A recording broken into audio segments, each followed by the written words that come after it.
pagiging preserver niya sa ating mga buhay.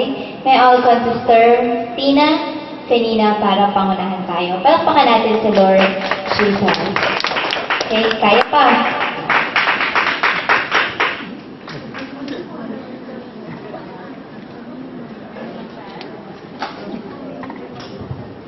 Gising pa ba? Gising pa ba? Mahina pa din. Gising pa ba tayo? Amen. Kay Lord Jesus. So, before tayo mag-start ng pampagising lang, diba? Kasi, parang kasi ako nagpapas ba? Yan. Parang, kasi tayong mga kabataan, diba? Most of the time, diba? Kapag nag-gathering tayo dito, lalo na kapag nag-aaral tayo ng word ni Lord Jesus Christ, kapag tumatagal, parang imbis na ganahan tayo, mas parang inaantok tayo di ba? So parang na-encourage lang ako dun sa isa sa mga napuntahan kong networking. Kapag sumisigaw sila buhay na buhay, tayo kaya. So, inanyayahan yung bawat isa tumayo. Sisigaw tayo para kay Lord Jesus. Yan. Kung totoo mahal natin si Lord Jesus Christ, sigaw natin, I love you, Jesus! Mahina pa din. Mahina pa din. Sige. 5, 6, 7, 8. I love you, Jesus! I love you, Jesus! Praise Jesus. So, tayo na ba na mahal natin si Jesus? Amen! Una tayo. O muna kayo. Hindi pala ako sama.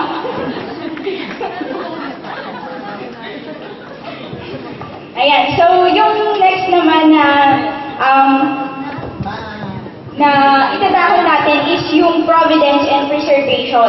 So sa providence, di ba madalas natin sinasabi, Jesus is our great provider. Lalo na di ba sa ating mga kabataan, madalas natin sinasabi yan, lalo na kapag nagkukulang tayo di ba ng financial need. Lagi tayo nag-hold on dun sa sinasabi natin, Jesus is our great provider. So bakit ba? Dahil first, everything is given to us by the Lord Jesus Christ. And He is the source of all things. So, meron yung tatlo. Jesus provides all our needs, and He provides our abilities, and He also provides life to all. So, dun sa Philippians, so maiksi lang po talaga to. Philippians 4 verse 19 sinasabi, My God shall supply all your needs according to His riches in glory by Christ Jesus. So, sino ba yung God na tinutukoy dito? So, di ba yung God, it's generic name or common name, di ba? And, sabi mo malakas boses ko? Pakinaan nga yung mic. Hindi kinakaya. May speaker po ako, sensya na. Built-in speaker.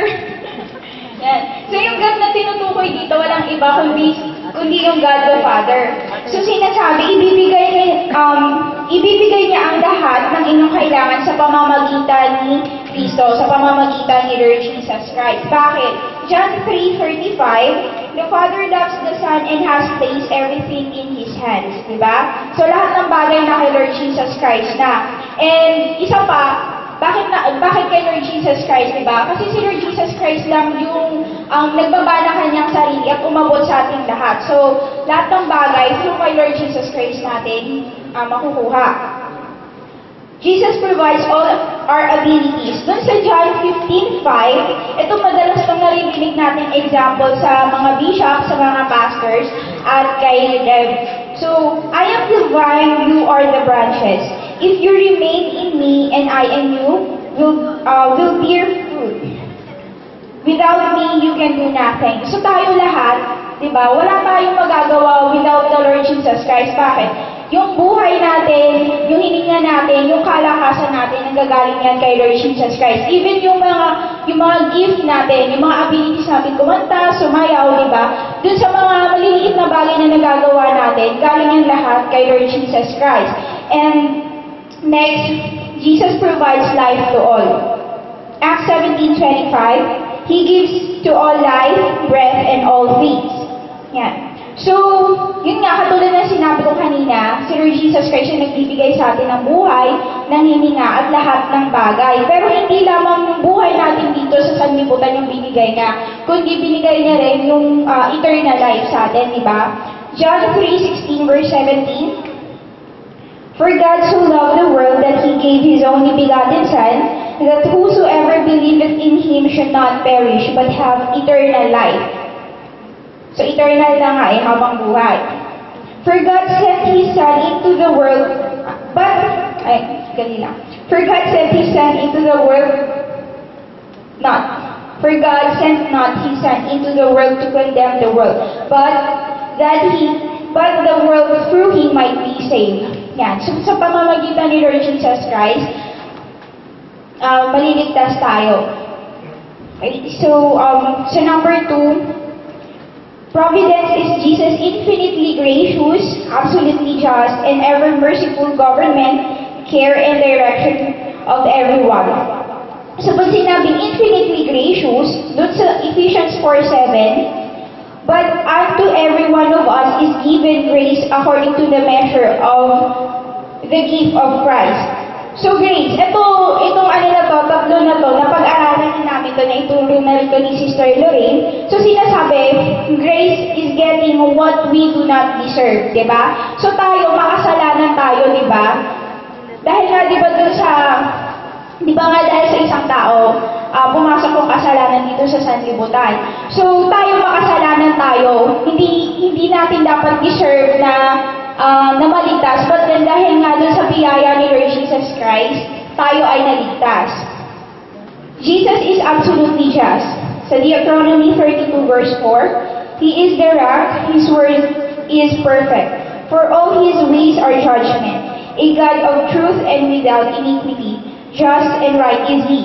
So what then is justice? Justice is getting what we deserve, di ba? So what we deserve?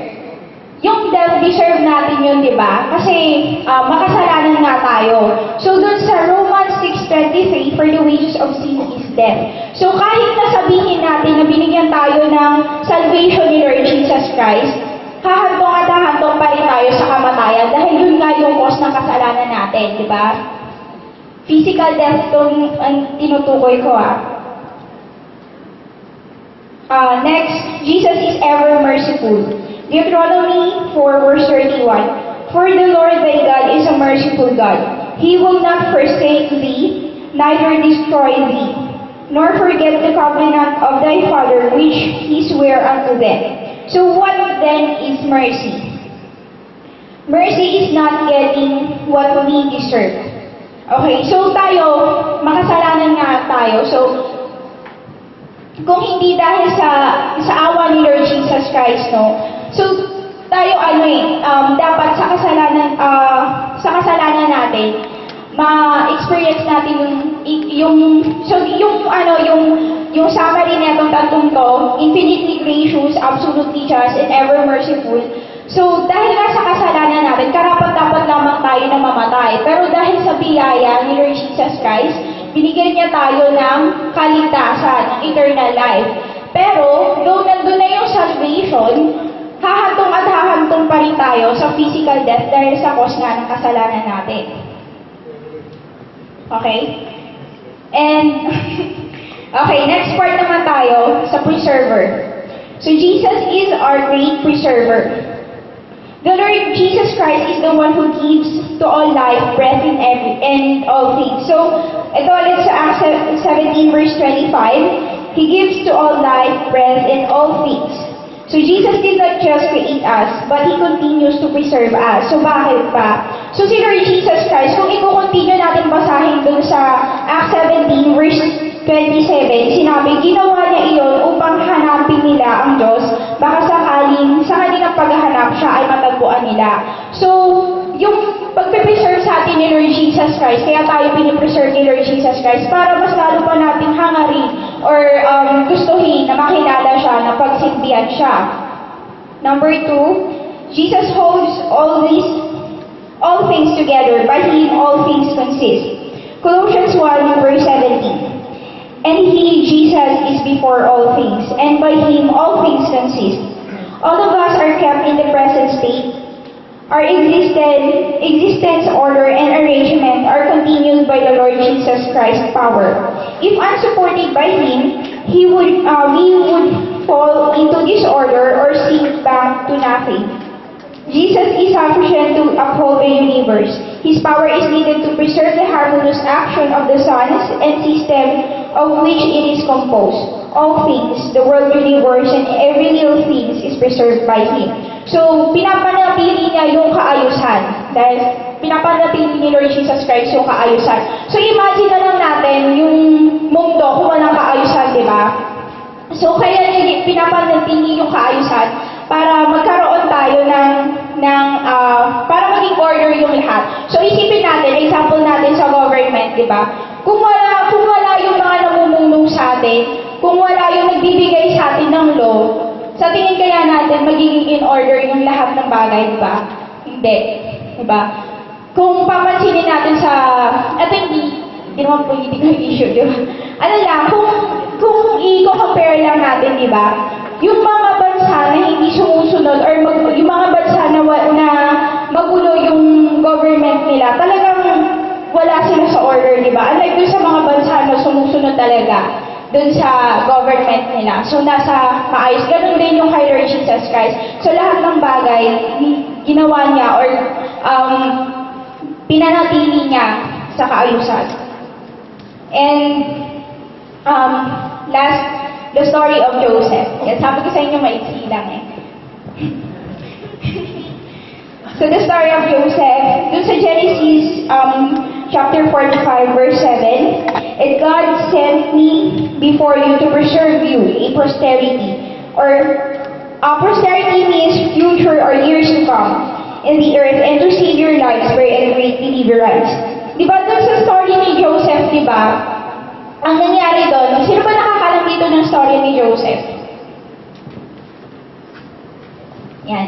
So, dun sa story ni Joseph, di ba, si Joseph, ipinagbigay siya, di ba, ng mga kapatid niya. And without knowing na kalooban pala yun ni Lord Jesus Christ, dahil siya yung magdi-deliver dun sa mga gagamitin ni Lord Jesus Christ na magdi-deliver dun sa mga kalahi niya sa Canaan, di ba? So, ganun din, pinapreserve tayo ni Lord Jesus Christ, unang sa lahat na, because Jesus want to keep us alive and to be intact with Him. Yon. So, quick recap, guys. Jesus is our great provider. So, bakit nga ba si Lord Jesus Christ tinawag na provider? Ano yung tatlo? Una, dahil He provides all our needs, all our abilities, and He provides life to all. And ano yung tatlo? Bakit? Yung tatlong katangian. So, Jesus is infinitely gracious. He is absolutely just, and He is ever merciful. Okay, and then sa preserver, bakit tayo pinapreserve ni Lord Jesus Christ? Because Jesus wants to keep us alive or intact. So, yun lang.